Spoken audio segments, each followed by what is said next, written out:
Happy Halloween! Happy Halloween! Hi, everybody! Hey, everybody! Yeah. Oh, I love Halloween. The universe, and boy, are we have a podcast for you today. Yes, we do. Yes, we do. And we both dressed appropriately. It's our Halloween show, kind of. Yeah. Yes. It's what, in a couple of days? It's Friday, isn't it? Yes, Friday. it is. So the whole week is our Halloween time. Oh, it is. And James, I love your costume. You like my costume? I love it. Would anybody like to take people probably the same costume? I should probably show the whole costume. Yeah, stand up and show the whole costume. All right, it's a good one, everybody. That's great. There you go. Tell everybody what it is. I'm a traffic cone. Short for parking monitor. Don't park here. And we see them every day, at least where I live in San Diego. Every day there's all these, construction, detour. And I'm like, I like that. That's perfect. That's perfect. And what are you, Kelly? It looks like a witch who's had a little problem, who went down the wrong alleyway. I did. I went down the wrong alleyway to Target. I'm a spider witch. I'm a spider witch. Exactly. It looks like webs. Don't forget, it is webs. I've got my special spider cloth on. Oh, yeah, do you? I do. It's my special one. And I also have this that you gave me, the special magic wand. You bought this for me and Mavis. And Mavis Patella. Yes. In Salem. Yes, I was there with Tony Stockwell many years ago, and we went to we did a workshop there, and then we found the Harry Potter store. We got the wands for you and Mavis. Yeah. I love it, and I always think of Mavis when I see it and when I use it. And Mavis, those who don't know, Mavis is a good friend of ours who was passed, and she used to talk like that. That was Mavis Patilla, and she was a very well-known teacher of mediumship, very respected, well-respected medium in the UK. Yeah. And so we have good memories and good experiences with Mavis in our lifetime. And she comes through a lot, doesn't she, Kelly? She comes through a lot, and I can tell everybody that I had a really interesting experience the other day with. The veil is thinning, and where James and I are going to talk about the veil being the thinnest thinning. It is the whole year. That's right. Oh my gosh. So everybody pay attention to your dreams, because your loved ones are active right now. Whether you think they are or they're not, they are. So pay attention, because my mother came to me again last week. And she said, and James, I had to call and tell you right away because it was so extraordinary for me. She came through and she said, it was while I was dreaming. And she said, Kelly, I want to tell you that when a soul passes over, if they've been in therapy, there's often somebody, not even if they've been in therapy, but there's after they do a life review, that there's some work that they still want to process. And my mother said that she works with a lot of patients helping process their lives. And she said, on top of that, she said she teaches a class. And I thought this was fascinating. She teaches a class on the other side for souls that really want to help their loved ones now. So for instance, if the souls now on earth are stuck, like stuck seems to be a theme, James. If they're stuck in their traumas or their belief systems of their parents, or their, I'm not whatever enough, or my father did this and my mother did this. And if they're stuck, my mother teaches a class to help the souls on the other side work with their loved ones here to help them, to move them from being stuck. And then she said further, James, she said that Mavis was teaching a class on helping with teaching souls to help the energy on earth, working with these souls to help with the energy on earth at this time. Wow. And as you say that, I got the in my head, a band of beings around the earth, like a band, a of beings. Yes. It's very true. Your mom, tell us more about your mom. Well, I'll tell you another thing that happened too, because this involves you, James, as what happened over the weekend, everybody. This was pretty amazing. I went to Dallas over the weekend to see my grandchildren, and we went to the Arboretum in Dallas. And if you haven't been, if you're in that area, it's extraordinary. They had a pumpkin extravaganza, just amazing things. Wow. 100,000 pumpkins or something. It was amazing. But the theme of all themes at this Arboretum was spirit guides. Now, how could that be? That was the theme in Dallas. I love it. So I got my picture taken with my grandkids. It was a photo op, and it was just perfect. And the three of us, my two grandkids and me, we were, had this great picture taken in front of a spirit guide. So I sent this to James. It was early in the morning, James. It was like your time, like 7 a.m. on Sunday morning. So I sent the picture to James. And then right after the picture. And you didn't tell me it was called Spirit Guide or anything. I didn't tell you anything. You didn't tell you anything. I just thought it was a really sweet picture. And I thought, I'm going to send it to you and you'll get a kick out of this. So at that exact moment, my grandson, August, walks over. And I know he's not supposed to, but he picked a little flower. And he handed it to me and he said, "This is in memory of Nana Lou," which is my mother. Now, my mom died when August was 9 months old, so he did not know her. We were not talking about her whatsoever. And I said, "August, what made you think of Nana Lou at that moment?" And this is what he said. "I don't know. She just popped into my mind. She popped into my mind." So 2 hours goes by. James looks at the picture I sent him. Without not knowing any of this about what he said. Any of this. Yeah. And James says to me, your mom is standing right next to you. On your right side. Yeah. She was right there. Bright. It was extraordinary. You want to talk about great evidence there. That was extraordinary, James. She was bright. It's so funny, as I get older, as time goes by, as things, get more, I'm just going to say more surrendering. I live in the woods. Basically, I'm in the woods and I'm with nature all the time. And it's really interesting because I'm only doing like a group reading like once a month or twice a month. And that's really it. But I'm getting much more aware, sensitive. And when you open up your mind to certain things, certain beliefs, certain theories, whatever, and read a lot and just question and curious about everything, you open up. And I think that is part of it, that I'm surrendering. I have that curiosity, that art of discovery. I want to see the invisible.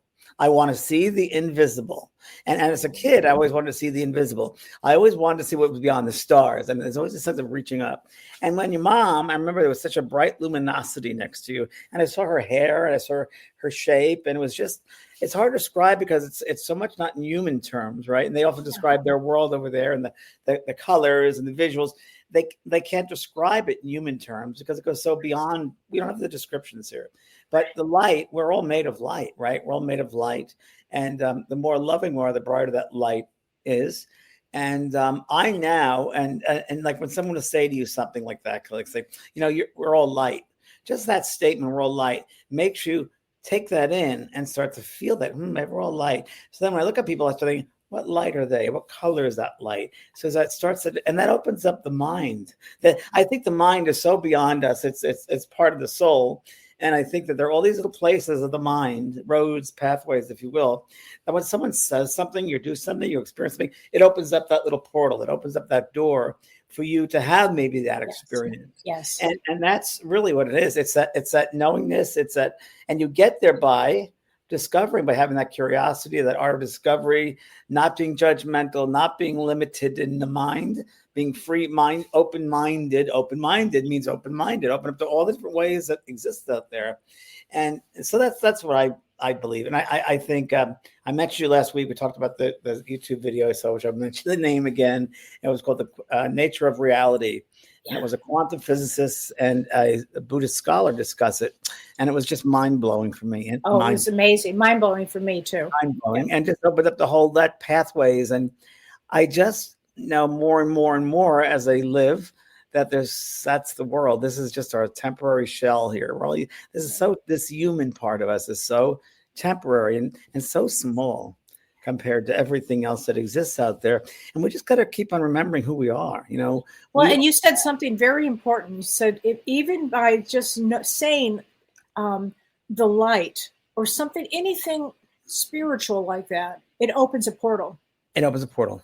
Exactly. And then the limited belief is opened. And then that gives you more of an opportunity to have an experience like with my grandson. He wasn't thinking about any of it. And so if you have an open mind, he's very open-minded, he's 8, and that just popped in. And I think souls at this time, James, at this particular time, are going to be popping in, making pop-ins. And so if you all of a sudden haven't thought of somebody in forever, and all of a sudden they just pop in, that's a pop-in. Pay attention. That soul's around you. It's really important to it. I want to tell everybody too, to remind them this, that, your 8-year-old grandson, when you have people, parents, adults around that child who encourage that opening, encourage the imagination. Yes. What do you sense? What do you feel? And don't limit their belief, but open them up and have them discover, wow, they can grow and expand. And that's, I think, what we're supposed to be doing.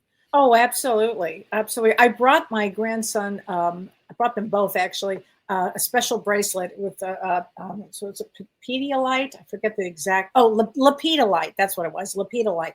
Lepidolite is all about helping with keeping calm, keeping calm. So I gave them both these bracelets, and I said, "Oh, August, this is for keeping calm. So if you get real anxious or whatever, just pop this bracelet on, and it'll be very calming." And he, as I handed it to him, he said, "Gigi, I can feel the energy from here. I can feel the energy." So I started talking to them this way when they were little. Oh, I remember there was another time we went to a crystal and he said something about energy when he was like 4 years old. Oh, yes. Oh, yeah. Oh, yeah. I think it's really important. So let's go back to what we talked about, because we know that this time of the year, everyone has the veil being the thinnest it is. And of course, in this time of year, well, in this northern hemisphere, it's known as autumn or the fall, but it's the opposite down in the southern hemisphere, right? Mm-hmm. But in this time, if we will, for us, I guess it's the time of, I don't know, would you say end of a season? Death is a big part of that, right? Well, death is a big part of it, but there are spiritual origins of Halloween, actually, and Celtic background, right? Yeah, it's a Celtic background. It's from Samhain. It's Samhain. Samhain. I don't look at the sucks. I know you're going to, being the Virgo you are, you're going to research this before our show. So I do. I've been doing a little research, and then I lost it, and then I had to find it again. But it's one of those times. But I know a lot of this. I mean, we've done this before. The Celtic background, and the Celtic background. It marks the end of the harvest, which I can attest right now because I live on a farm. It really is the end of the harvest, and it's the start of winter. It's the start of the fall. Kellee, before you go on, hold on. Before you go on, so the end of harvest. I'm just getting this mind stuff going on. So at the end of the harvest, would it be natural then? I don't know if this makes sense or not. Didn't they also pray to the gods and goddesses at the end of that harvest to have a better harvest next year, or they'd get plentiful, and they'd pray? Absolutely. Okay. Absolutely. They'd have altars to the gods as well, right? In fact, altars are a big part of this. As we get into Halloween and then All Saints Day, altars were very important. Day of the Dead, very important. In honoring our deceased loved ones through feasts, James, and through offerings. Oh yeah, that's a big one here. Yeah, then we give out a lot of these food. And what is that thing called, Kellee, when they have we grew up with Thanksgiving, they have a basket with lots of fruits. Oh yeah. That horn of plenty. Horn of plenty. So that would be for also symbolic, bringing next year's harvest even plentiful, even more and more. Yes. I think it was also thanking the gods for what you've bestowed on us this past season. And I think also, naturally speaking, it's a longer, right? The days are longer, right? Or the days are shorter. Days are shorter. So nights are longer. Right? We go into the darkness. Go into the darkness where it is easier to see a figure actually in the dark. So let me go in with the darkness with you for a second. Okay. I'm all ready. When I was thinking about this today, I was thinking about our podcast, and I was thinking, well, this is very interesting because the veil is thinner, but the cycle of life and death.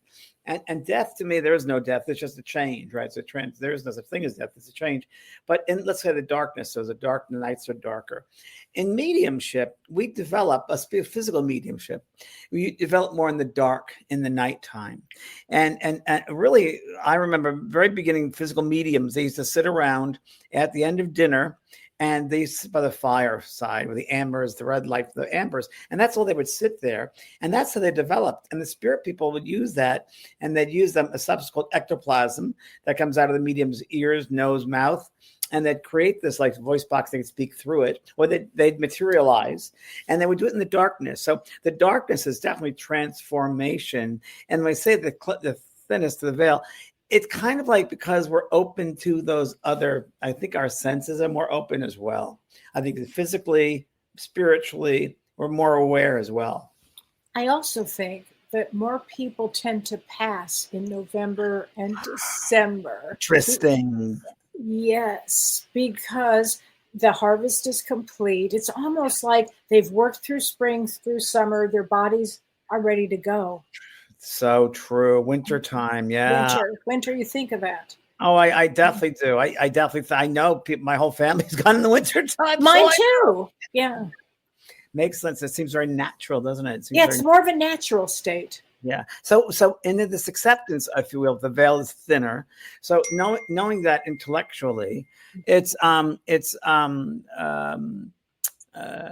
great way to open up a curious mind. So the veil is thin. So now that I know the veil is thin, how can I begin to become more aware of the spirit around me?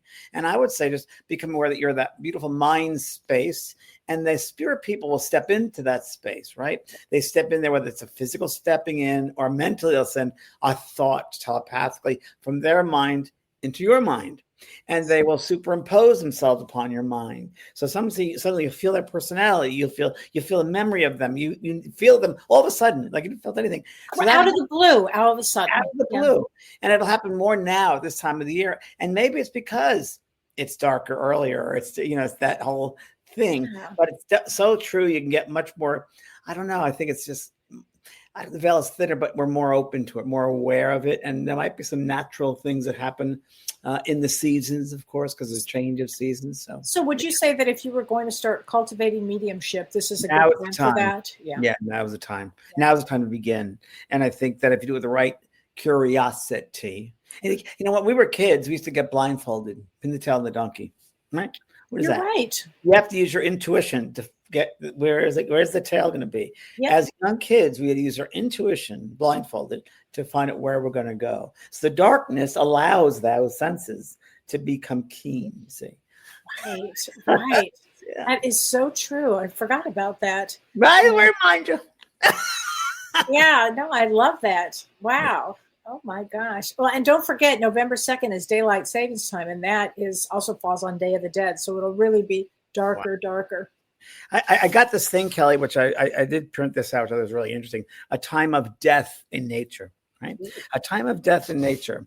As the days grow shorter, crops die and leaves fall.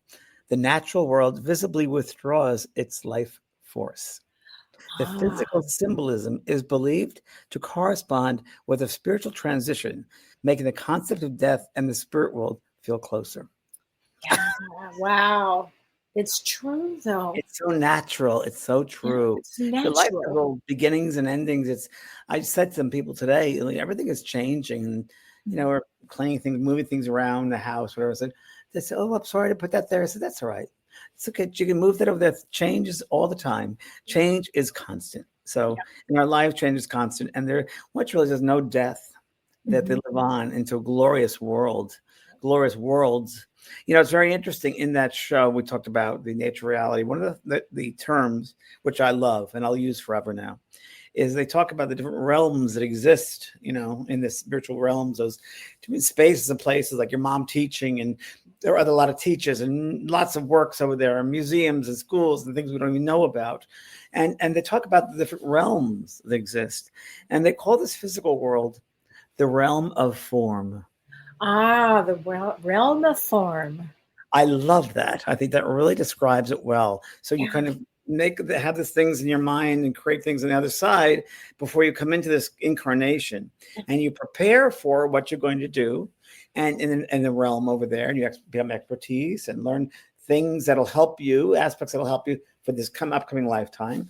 And when you come back, you use all of those things you've learned, come back to the physical earth, and this is a place that you use them. Yes. The form of reality. Yeah. this form of reality. Yes, it's really interesting. Yes. Makes sense to me. Totally makes sense Right. here. That Yeah. so we come to Earth to use form, And we're in form. We're in and physical in form. form. And that's And the now, only. right now, you're in a parking cone form. I'm in a parking cone form, but Yeah. I'm there and I'm here. And I'm in several places at once. I'm in the car that's driving around the cone. I'm the traffic person saying, go to the left. Isn't it? So one thing they talk about, which I love too, is, you have 360-degree vision all around. When, here in the physical dimension, we just see straight on. But you leave the body, you have a 360 degrees of everything going on around you. And everyone's thoughts, people's thoughts about you and prayers. And it's very different. It's a multi-cosmic kind of experience all at once, which is hard for us down here to fully understand that. Yeah. But we're so much more than just this physical vibration. Oh, yeah. And I think that if you keep that sense of amusement and joy, that's part of our soul's voice, that love and that joy. And once you know that, and you have that awareness, I don't know, it's hard not to be happy. You can be sad too. You're part of the human experience. It's so true. It's so true. We should be happy and joyful. That's who we are innately, if you will. Yeah. James, I think that Halloween isn't just about the spirits that join us, that visit us. I think what Halloween is also for me is like awakening that spirit within us. Really, transformation, isn't it? It's really about transformation. It's all about transformation, and this is an incredible time for transformation. Well, when you sit in the dark, let's say, it's a really great time for you to go within and start really learning, going within, question what's going on in your life, what things are important to you, their priorities, your values. It's a perfect time, divinely created, for us to go within and to see where we're at, right? Right. Oh, absolutely. I love this comment. This is from Renee. She says, I love how the Swedenborg spoke about the correspondence of everything in the physical world has a spiritual representation, and that the physical being is a metaphor for the spiritual teaching. It's so true, Renee. Yeah. So true. Good to see you again, Renee. And Renee, there was a man that, Kellee, you might know, he was a really cute guy, blonde hair. Now I saw him the other night, I was like, is that the same guy? He's got a little hair. Fine. Beautiful blue, crystal blue eyes. Expert in Swedenborg. And I love Swedenborg. I used to read his stuff years and years ago, but it's so true. I just love that. I love, Ernest Holmes, Manly Palmer, all of them. And in fact, this would be a great time to do spiritual reading. Excellent for that. Great time. And maybe go back to a time in your life when you were, pick an age, 10, 9. I mean, I'm doing it now a lot because I'm writing my autobiography, which I'm going to do more of when I get my writer's course going. But I'm starting, it's really interesting to bring me back when I'm a young kid. And wow, when you start doing that. So, during this time, this Halloween, this time, it's good to go back and pick a day out or age or an event that happened when you were a kid. Good, better, and different. I picked out when I was selling magazine subscriptions for my Catholic school. That's what I picked out. I bet you did really well. No, I didn't really. I didn't do it at all because I didn't want to do it. And I opened the chapter and then he says, I don't want any, get away. And that's how the chapter opens up. But then I started looking at a squirrel, and a squirrel had a nut in its hand, and it's paused, and it went all the way up the tree. And I was like, and I remember that from just going to that point. Wow. And that opened up a whole way. And I remember myself at that age, and I try to see, how am I different then than where I am right now? And everybody should try that, because you'll really have some good insights, and you'll see where you put your importance in life. What was important to you, and why was it important? Was it taught to you from your parents or teachers, or did you have to fit into other people, or were you one of those people that felt they never fit in, or were shy or outgoing? It's a good way to reflect and you go within, to pick one time. Oh my gosh. James, question here is, if we send thoughts out in our mind, will the spirits pick it up? Yeah, they're just right here. Send it out. They read your thoughts. It's you are who you are. You are thought. You're light, right? So every thought has an energy to it. Every thought has a color to it. Every thought has a figure. How we describe it, like a shape, let's say. Yeah. So when you think of that shape, goes into your auric field, it goes, and then when you have someone's name attached to a thought about someone, it goes directly to that person. So they see it, and they also receive it. So that's normal there. When you pass to the spirit world, you don't see each other like they really don't need to speak, because you see the person in front of you based upon their light, their colors. Their character is evident, is obvious by the colors that they emanate. And if they were a very difficult person, not a good person in the earth world, and when they pass to those higher worlds, you'll see that right in front of you. You'll see that type of character. Oh, they were this way. That's sad, but because their light is dull, right? Not as bright as it could be. And the sad thing is, you tend then to see the potential of that spirit. And they didn't use or utilize certain aspects of themselves in that lifetime. And for whatever reason, it is what it is. But you can see the potential of the colors and the lights. It's almost like you can see someone at a 25 watt when they really could have been 150 watt. Well, it's just like on Earth now. You can see somebody and know their potential. And often what happens is. We can. I mean, we can look and we'll say, "Oh my goodness," they just have to. Most people can't, Kelly. Most people don't see that. I mean, most people, when they meet with somebody, they see the superficial part of them, and that's kind of all they've been taught to see. But again, if we start looking at them as a light, and what color is that light, and go into it, that really will start opening everybody up. It's a good. And that's opening a portal. And that's opening a portal. Yeah. And it's a great time to do it this time of the autumn, the fall here, this time of year. Yeah. It's very good. Oh my gosh. Wow. I want to talk one thing here. Sure. Another thing which is very interesting, we call the witching hour, which I thought was an interesting term. Let's talk about that. The twilight of the year. So the twilight of their, similar to witching hour or sunrise and sunset, are considered times what is it? Very important times of the day, right? Remember you said Samhain, S-A-M? Yes. Yeah. And that was the ritual, right? Samhain. Right. Samhain. As was used as the twilight of the year. And this made a particularly potent time for divination and spiritual insights. There you go. And that was where the witching hour came from. So it's that time that to go inside, the insight, the inner knowing. So that's really want to go. Not only is it time for you to connect with the spirit, but it's really time for you to connect with your own soul, your own self. Oh yeah. So there we are. Oh my gosh. And it's funny, James, that All Saints Day was a Christian feast day. The Christians had to, come up with something. So wasn't it pagan, and then they made it into Christian? Right? They had to grab it because it was so popular. And very natural, very earthy. And by the way, the word hallow for Halloween means holy. Did you know that? Yeah, holy. Yeah. Holy. Yeah. So instead of the medieval celebration.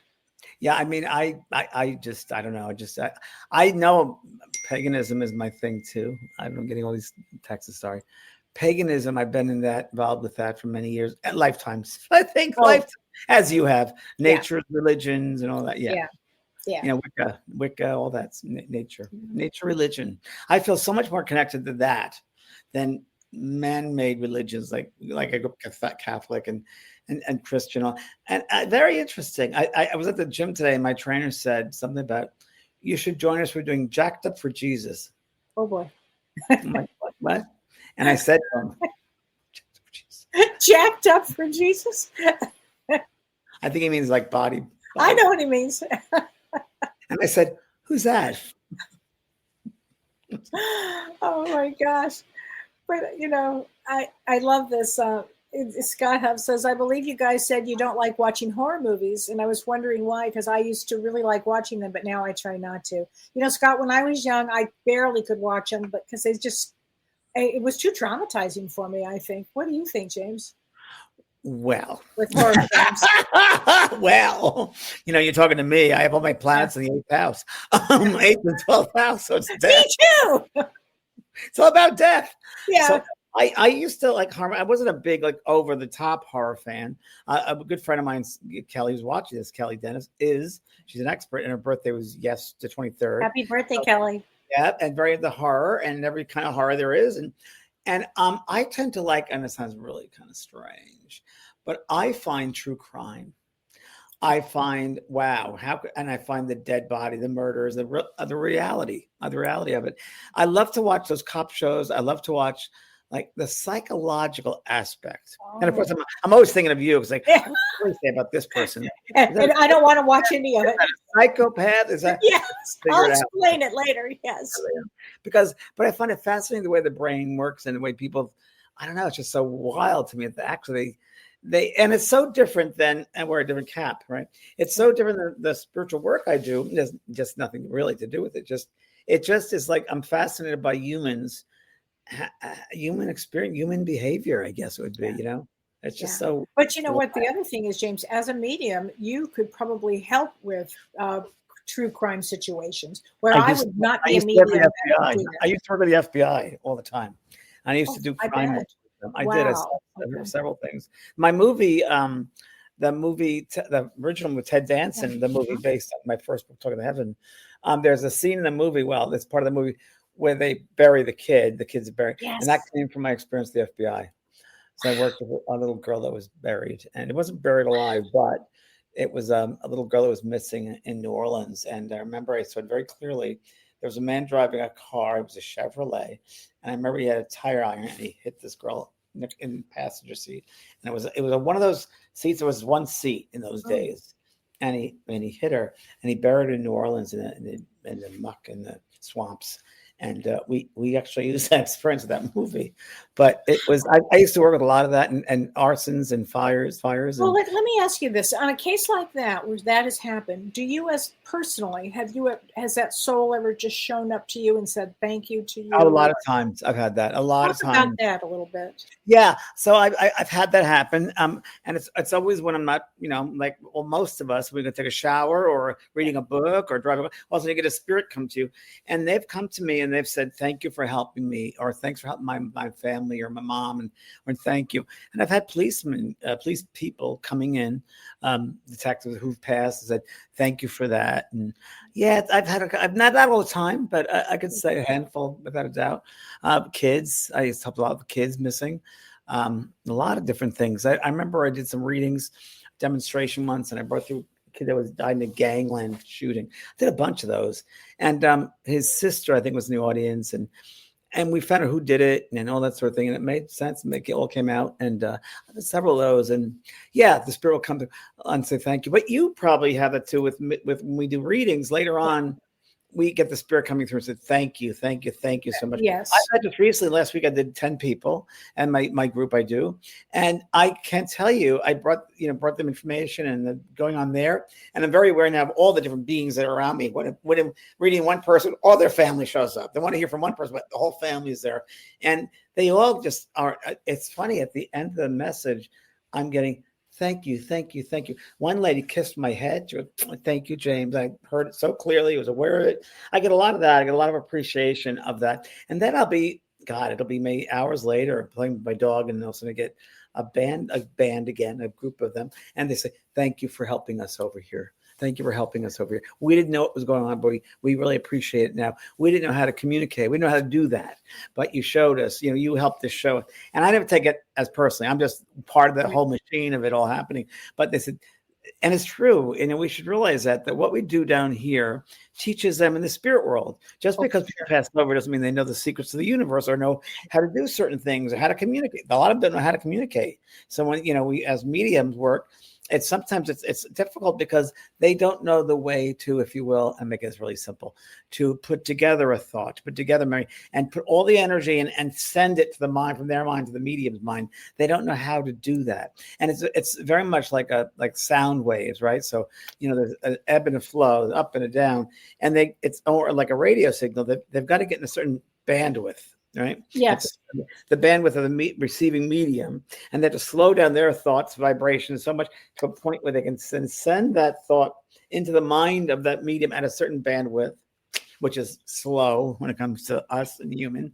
And it's almost like that's how we get it. So that's when I'm working in my school and I talk about developing people, you're working with developing your soul self. So your soul has to expand. And if you can open up that soul to many, many levels, if you will, or many, the bandwidth, open up that bandwidth of your soul, then it's easier to get more spirits to you, see, and the communication's easier.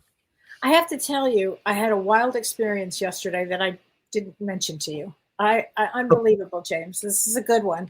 I knew it, but I didn't want to say anything. No, I'm just joking. Okay. So do you remember like 3 years ago, I was at a restaurant in Madison, Wisconsin. I was eating dinner at a restaurant and a man behind me died while I was eating dinner. Forgive me, Kelly. I don't remember this. Yeah. Yeah. I remember it very well. I believe you, but yeah, it was a man had a heart attack. And you were sitting at a restaurant for lunch? No, dinner. I was with my old assistant, Carissa, and my niece, Mary. Were you in a booth or a table or what? We were at a table, and then there was a booth behind me, and all the dishes fell. And I turned around, and this man had just succumbed. Wow. Right. It was really traumatizing. So we left the restaurant, never to attend the restaurant again, never to go to that restaurant again. And it had been my favorite restaurant. Well, last night. Wait. Why didn't you want to go back to that restaurant again? It was too traumatic. It was really traumatic. I mean, this guy died literally in front of us, and it was really traumatic. So yesterday, Don and I were driving, and I said, for some reason, I just felt like this. Let's go to that restaurant again. Yeah. And he said, you really want to go? And I go, yeah, I do. They actually have delicious food. I said, it's okay. I'll be okay. So we go to the restaurant.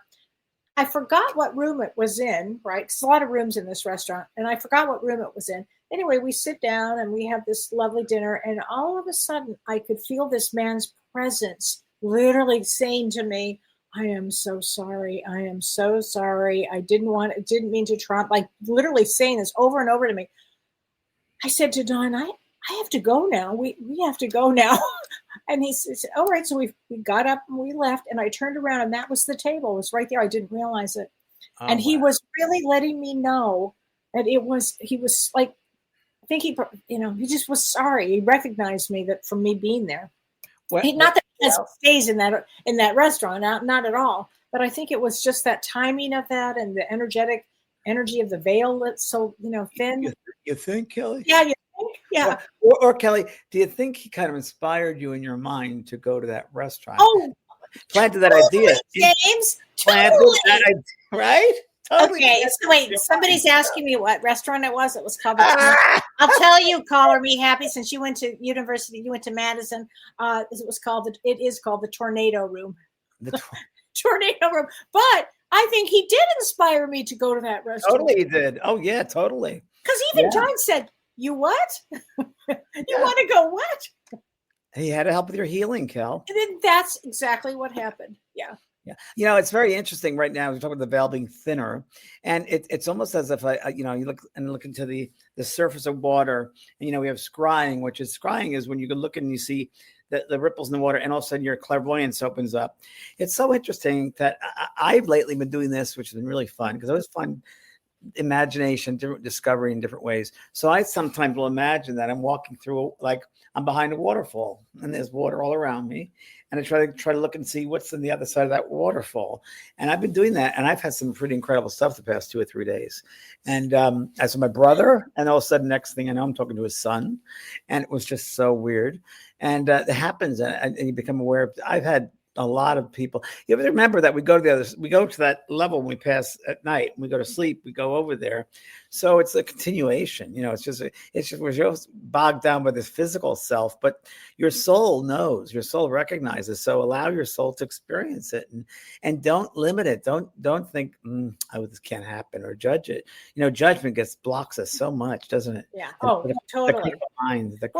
Negativity blocks us.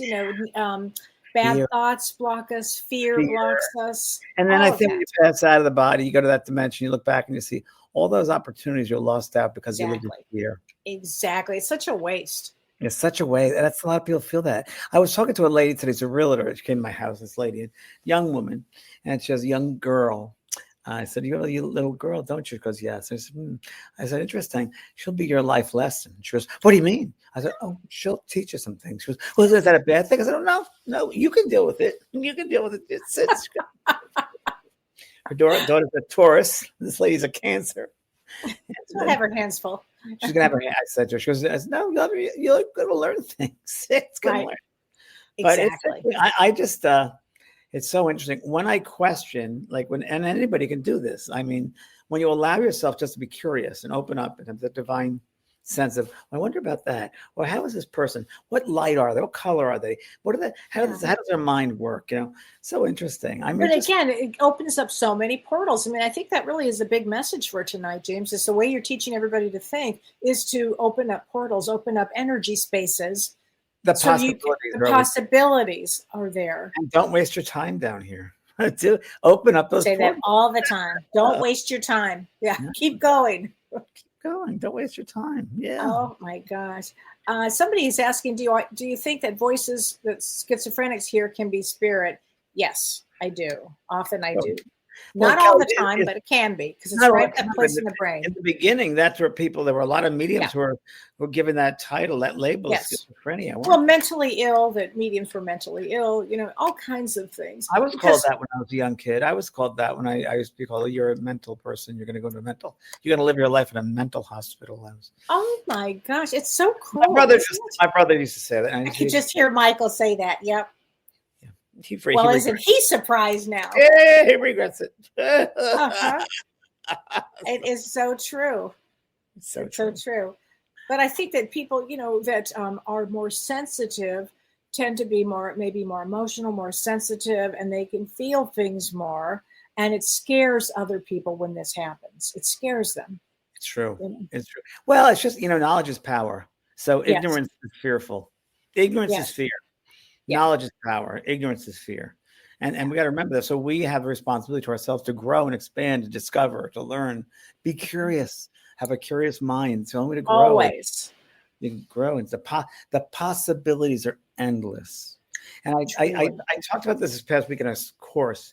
One of the courses, I'll talk about it here. When I was with Tony Stockwell, a wonderful medium, a good friend of mine in England, and we'd go on stage and we'd do demonstration one night after another night. And it was always different with him. Like, wow, how did you get that information? And bizarre information. I'm talking really bizarre. Once he's standing on stage, he goes, I have this white and brown thing. It's in my hands. I'm like, what is he? And he milks this whole thing. He goes, and I want to pet it. I'm like, huh? And it ended up being some girl's old, I think it was just a little muskrat that she had when she was 14 years old. It was a pet. And like, how did you do that? He said, well, every time I do this, I ask the spirit world to show me something different than I've ever been shown before, to give me something in a different way than I've ever done that before. And he goes, and they will. So I've done it. And I've asked, please give me something from inside a wallet tonight. And they've done that. So again, opening a portal up. It's opening up a portal. It's opening up your mind to the possibilities of other things. Well, you've taught me that with mediumship. You'll say to me, ask the spirit to give you something really unusual. And I remember once I was doing a show with you, and I said, all right, so something unusual. And a giant tarantula came to my mind. And it was a man who had a tarantula tattoo. And sure enough, I think it was the first or second person out of the gate had the tarantula tattoo. And the tarantula in their person with them. I mean, it was like, whoa. I mean, such odd things. Isn't that great, though? I mean, talk about evidence. I mean, it's right there. I mean, evidence that comes in so many different ways. And the more open we are to receiving it in different ways, it comes in. I mean, everybody that's watching this or listening to this, use this week because the veil is so thin. Ask Spirit to give you, let them come, maybe give you a song. Maybe they can program you to your mind to maybe they want you to watch a certain program. Let them lead you to a certain television program or a movie that you've never thought about. Let them drop it suddenly in your mind. That'll happen. If you allow that to happen, it'll happen. Don't put a time on it. Don't just let that happen. Just put that possibility out there in your mind and let them work with it. It'll happen. Yeah. Go ahead, James. That's so true. Yes, Melissa, an empath can have OCD. Most often. I can't read the comments, sorry. Most likely. Often they do. Empaths have everything. Empaths, and how often do we have empaths that don't know how to handle the energy, that don't recognize what someone else's energy that they're looking at, not their own energy? So, I'm going to be at the All Souls event November 7th, 8th, and 9th with Jen Weigel, and I'm speaking about empaths. And my plot twist on speaking about them, James, is the energy, that you have to know the energy of your energy and somebody else's. You have to know discernment. Discernment is everything. So important. How could you know someone else's energy if you don't know your own? Right. Oh my gosh. So important here. I wanted to mention, Kelly, because people have been asking me for a while about Halloween. Every Halloween I have a big sale at my school. So I wanted to mention that because wrote it down here. It's Halloween sale. It's called the Spirit Sale. So we do it every year. It's called the Spirit Sale. And it begins tomorrow. But because of tonight, there's a chance to shop early. So it's Nordstrom preseason sale. So there's a link, and it's called, the coupon code is Spirit 30. So Spirit 30, Spirit 30. And it starts now and runs through weekend ends Monday, November 3rd. And it's really kind of an All Souls Day, Day of the Dead, like talking about. And the fact that the veil is very thin. So that's what we did in because of today's show as well. Right. So 30% off of the code Spirit 30. So 30% off everything there. All my courses at the JP School of Mystical Arts. So 30% off at the school. And check it out. I think you'll like it. And there's a great course there that I have about discernment. And it's tools for the highly sensitive. That's what I was thinking. That's a great class. It's great when we have discernment and recognize your own energy and foreign. I mean, once you recognize your own fields and you know what that feels like, you're referencing that. When something completely foreign comes in, you can say, oh, that's someone else's program, not my program. Yes, I'm not going to make exactly. But so many people don't know that, especially sensitives and empaths. They can't discern. And they just start living with someone else's energy instead of their own. Right. We do it all the time, we got to be careful because we're walking in a sea of thought. We walk in a sea of thought. People's thoughts are all around us. In my book, I think it was the first book I wrote, or the second. Yeah, I was talking to heaven. The Velcro suit. The Velcro suit. And when you walk, you have people's stuff sticking onto you sometimes, and you have to peel it off. It's not yours. It's theirs. Oh, that's a very good one. Yeah, the Velcro suit was the name of the chapter. Okay. Talking to heaven. It's a good chapter. It talks all about that. I like that Velcro suit. I'll use that for in my presentation. If you walk in a sea of thought, it's so true. If we start thinking that way, being aware of that, where really you go into a space, you can neutralize it, you can invite it, you can change it and shift it. Yeah. Especially nowadays, this is such an important time that we're here on Earth at this particular time. It's so important that we're going through a transition, a transformational state. Scorpio's transformation, right, Kellee? Yeah, it is. And a lot of planets in Scorpio this month. It's a big one. And what does that mean then? It means a lot of change, a lot of transformation, a lot of sensitivity, a lot of passion, a lot of energy, a lot of secrets, a lot of change for people. It will give everybody an opportunity to transform themselves. It's a big. Is it also a time to look at the higher part of the potentials of themselves? Oh, for sure. Scorpio. Definitely to go to the higher. Really, James, I think that's so important that you just said that. It is about, being your highest self, being the best self, making great choices for yourself. Don't limit yourself. So when you were saying that, I had a vision. Okay. A vision of a crow going to the highest tree, and the tree was barren because of Halloween, right? So this time of year, but it's looking down on the landscape. And crows are the messengers. They're shapeshifters. They're messengers. There you go. Pay attention to crows. Actually, pay attention to all the animals right now. It's fascinating to get messages from them. And Kellee, what do you have going on?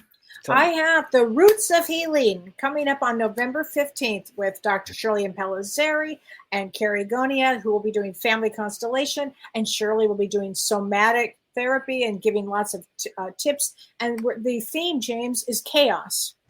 Chaos in your family. Imagine that. Imagine chaos in your family. Do you have chaos?